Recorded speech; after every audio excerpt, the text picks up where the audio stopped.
ராமநாதபுரத்தை அடுத்த உச்சிப்புலி பூமாலை வலசையில் உள்ள ஸ்ரீ செல்லியம்மன் ஆலய 5ஆம் ஆண்டு பூச்சொரிதல் விழாவில் திரளான பக்தர்கள் கலந்து கொண்டு சுவாமி தரிசனம் செய்தனர். பூச்சொரிதல் விழா கடந்த 5ஆம் தேதி அன்று காப்பு கட்டுதலுடன் தொடங்கியது. பக்தர்கள் அம்மன் கரகம், அக்னி சட்டி மற்றும் பூத்தட்டுகளை ஏந்தி ஏராளமான பெண் பக்தர்கள் வந்து சுவாமி தரிசனம் செய்தனர்.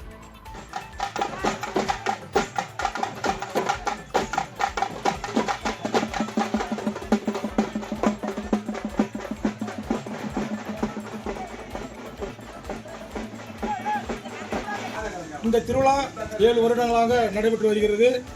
இதேபோல் அனைத்து சமுதாயமும் சேர்ந்து இந்த திருவிழா நடைபெற்று கொண்டு இருக்கிறோம். இந்த திருவிழாவில் ராமேஸ்வரம் மடாதிபதி ஐயா ஸ்ரீ கணேச பண்டார சுவாமிகள் இதில் கலந்து கொண்டு இருக்கிறார்கள்.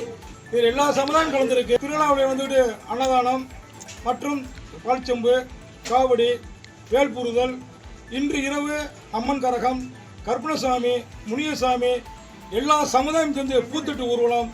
இது உச்சப்புடி பஸ் ஸ்டாண்டில் இருக்கிற காளித்தவரிலிருந்து ஆரம்பித்து முருகன் கோயில், ஐயப்பன் வழியாக செல்லியம் கோயில் வந்தடையும். அன்று மிக சிறப்பாக அன்னதானம் நடைபெறும்.